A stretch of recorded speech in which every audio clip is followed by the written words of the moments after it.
actually get started with the case study. It's analytics maturity models. From BC Ferries to boardroom decisions, Matthew St. John has helped organizations grow from reactive reporting to predictive brilliance. Join us as he explores analytics maturity in action.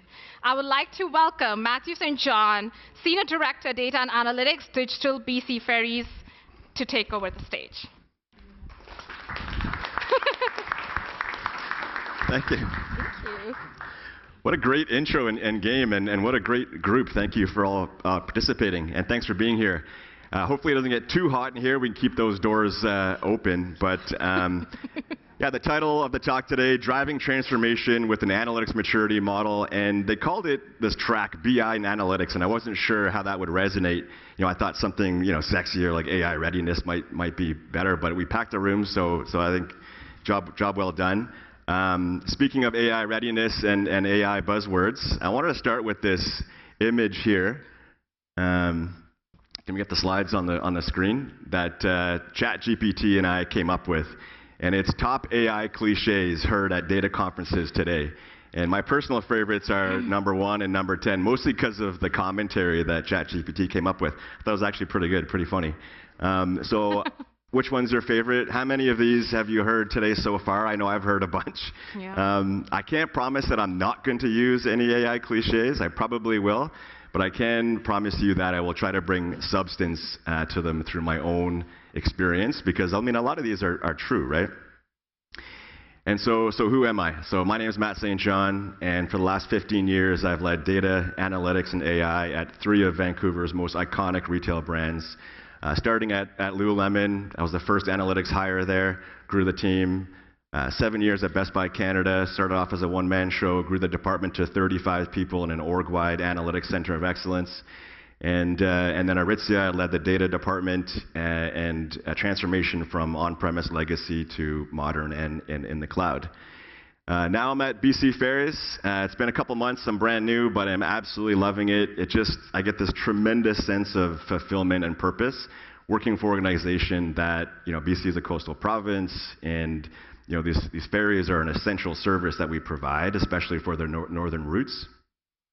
And it's just part of the DNA and fabric of BC, part of nostalgic for people growing up, and the ferry taking them on vacations and things like that is something tangible, right?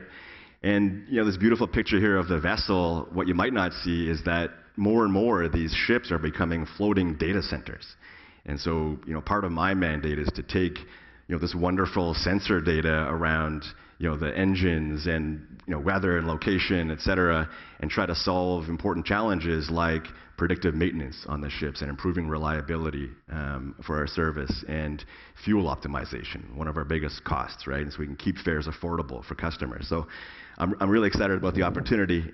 So why am I here? We're talking about analytics maturity models, and one that I've put my own stamp on. I think there's a lot of versions out there. I haven't seen one quite like the one I'm about to show you today. It's just something that I've followed my whole career at each of these companies, and I want to share it with all of you. And it's just going from data foundation to AI innovation. So there's lots of analytics maturities models out there. Probably these two are probably one of the most popular. First one by Gartner. Going from descriptive to prescriptive analytics, been around since 2012, I think was the first time it was introduced.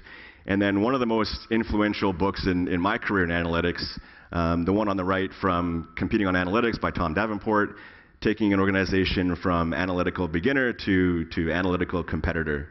And what I thought was interesting, that even though these frameworks have been around for almost decades, we still have work to do. Right? And so the survey recently by the International Institute of Analytics found that only 27% of organizations self-stated that they are analytically mature, and that would be stage 4 or 5. So show of hands, I won't make you stand, although that was really fun. How many people here would say that their organization is competing on analytics? And use your own definition on what that means exactly. Okay, a few hands, good. How many would you say your companies are analytically mature, right? You're a data-driven, data-informed decision-making organization. Good. Some people. Okay. So some organizations are there, but still work to be done. So why haven't we made more progress is my question. What are the barriers, right? And I don't know about you, but my peers often say, technology is not my problem. That's not the barrier. It comes down to people and process.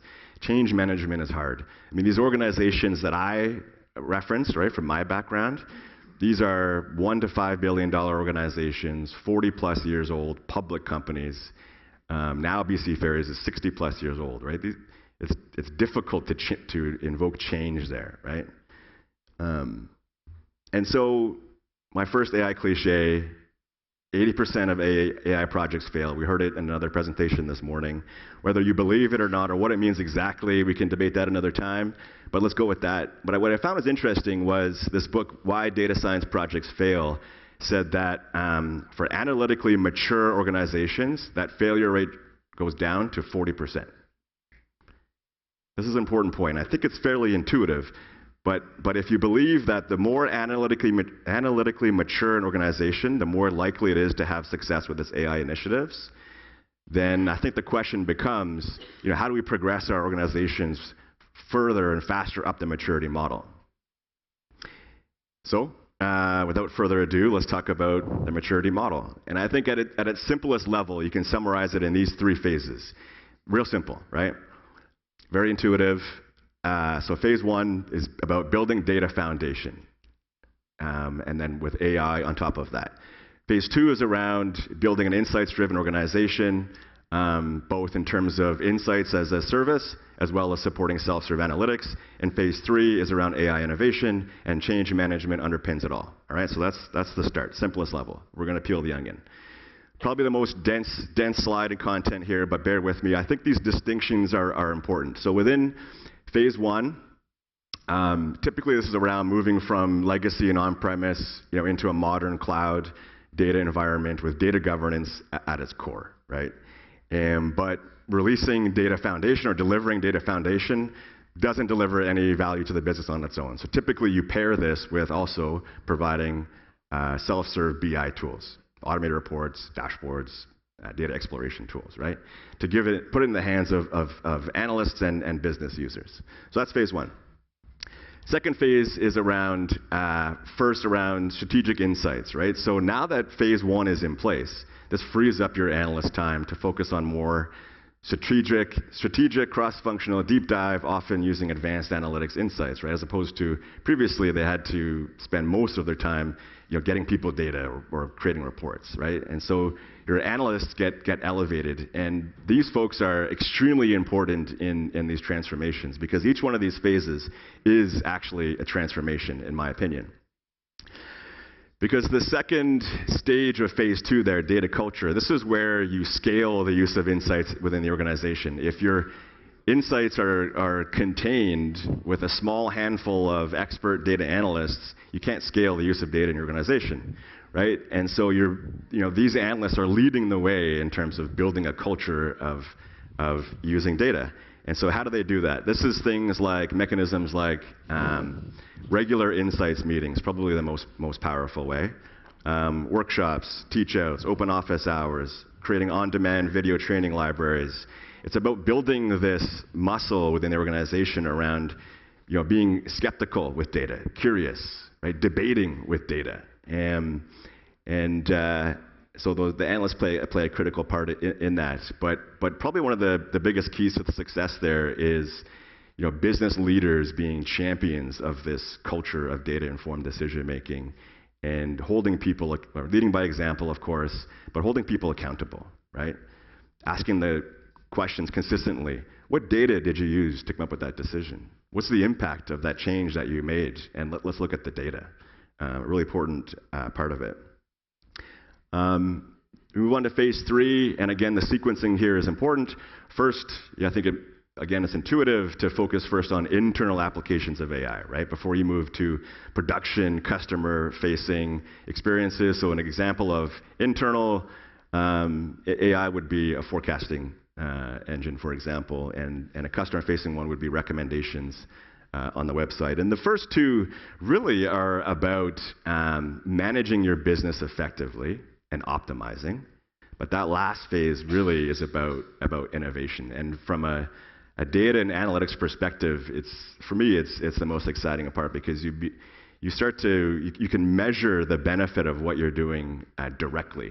You know, I've worked on AI projects or initiatives that had their own P&L, right? All of the cost, multi-million-dollar incremental revenue for the organization.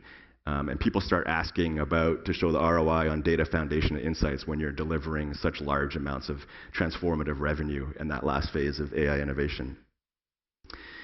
All right, so last time I shared this, and I love sharing it, by the way, mostly for the hallway conversations afterwards, so I hope to chat with you more about it. But last time I shared it, someone told me a story about how their CEO wanted to skip the first 2 phases and go straight to AI innovation. and he did it, right? He put a huge amount of money into an AI innovation team, supported by the executive team, and then set them loose in the organization.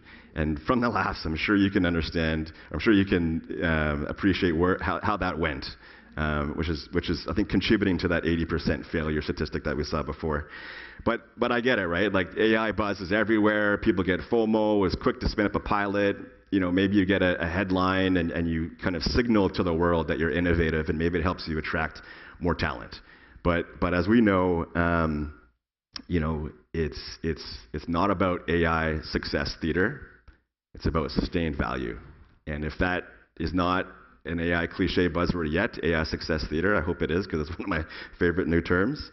All right, so I'm sure you're saying, great framework, cool, but there's no way, you know, my executive stakeholders are going to give me that much time to build out these slow horizontal layers, right? And it could be, how long would you say, 6 years, depending on the organization, 3 to 6 years, to get the entire organization, all departments, up that maturity model, right? Obviously, business can't wait for that. And so typically, instead of this long horizontal journey, in practice, you deliver value vertically in slices and incrementally. And progression doesn't require you to fully complete one phase across the entire enterprise before moving on to the next. Typically, departments within an organization progress at different rates and in an incremental way as you prioritize your highest impact areas first. So this is actually a real-ish slide from an organization I was at. So to be clear, you know, if, let's say you're deep into phase 1, building out, you know, enterprise, holistic, one version of the truth in a modern cloud data environment, it doesn't mean nothing's happening in those later stages, right? You still have data analysts that are doing the best that they can with the tools that they have. Even though you might not have a data science platform built out and a team of data scientists and AI engineers, doesn't mean that you can't bring value to the organization with AI. Maybe you're partnering with a consulting firm and building an application like a digital twin. Maybe you buy an off-the-shelf commercial solution with AI in it, like product recommendations on the website, and you launch that.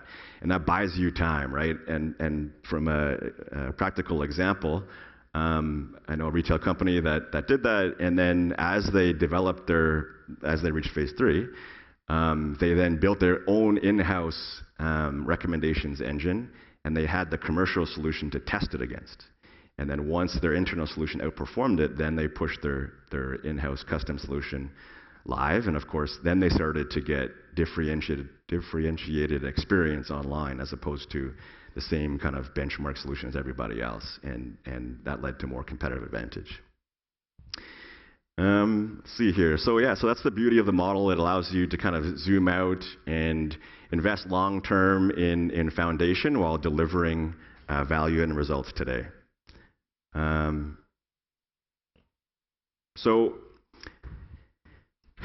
let's be honest, most business executives could care less about the analytics maturity model, right? They don't care.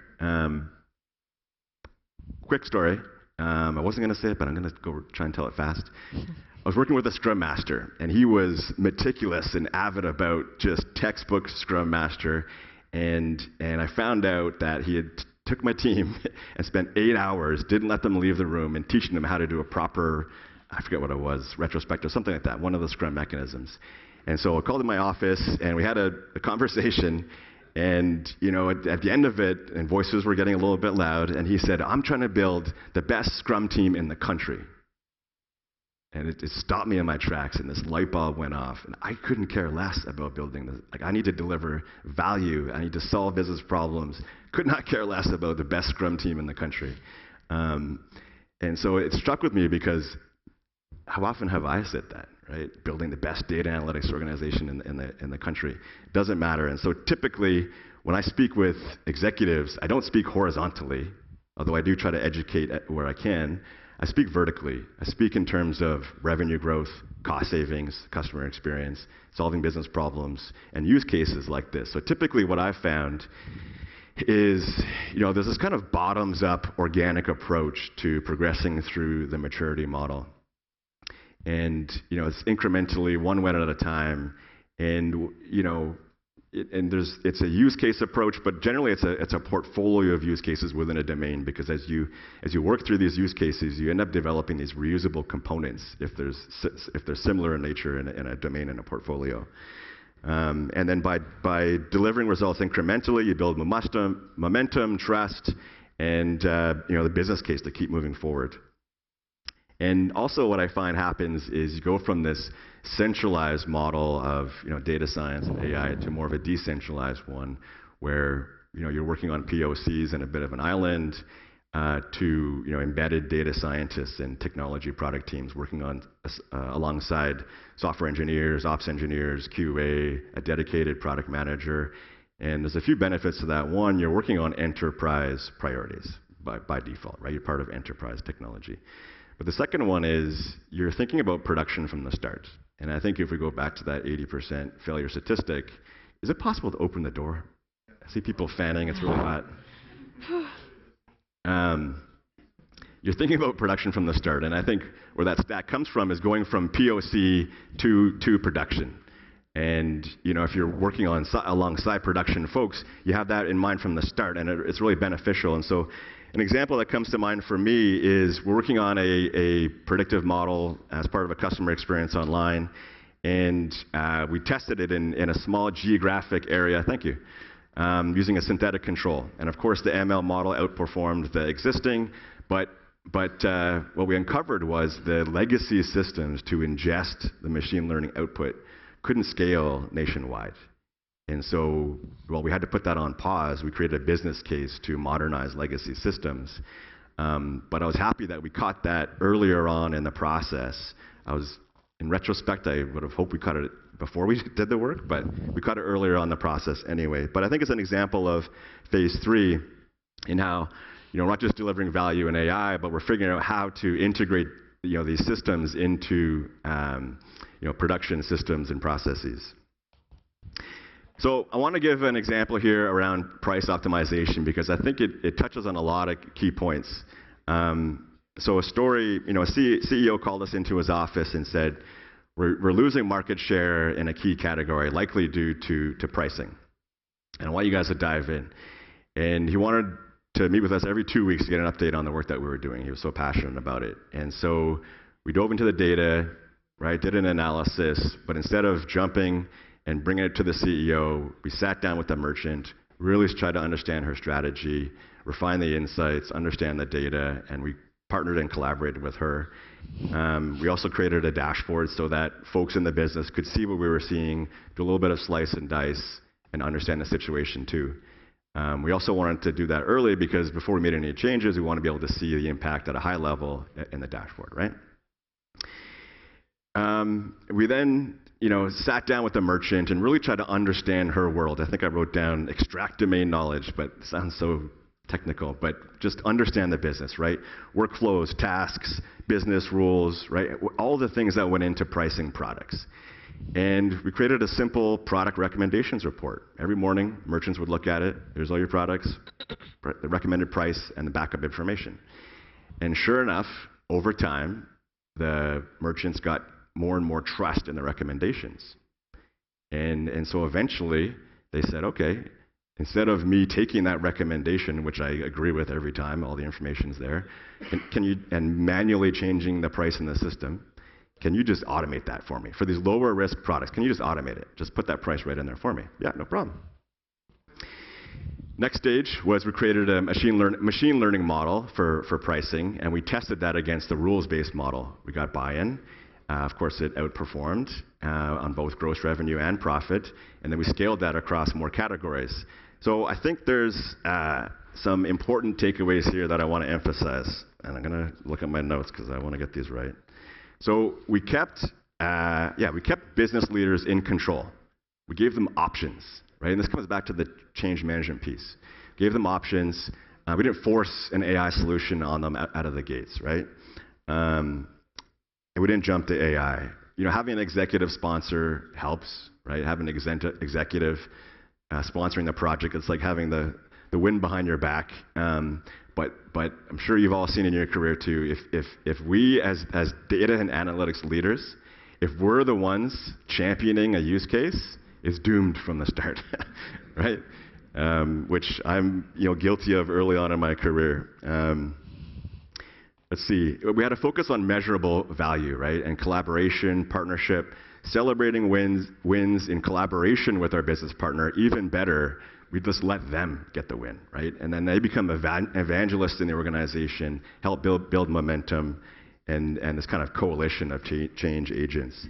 But I also want to highlight something here because, as we enter this world of agentic AI, the business process engineering, the data analysis, codifying business logic, this is just going to grow in importance, and new roles are going to be formed around this. I mean, if you want to use agentic AI to automate a workflow, that work is essential, right? And I think I saw Canadian Tire, one of the first ones to put a rollout like that. I think it was called Business Process Re-engineer. Supporting agentic AI, and I just think we're going to see a lot more of that. So even though this example was probably a decade old, I think it's still relevant for today. Let's see.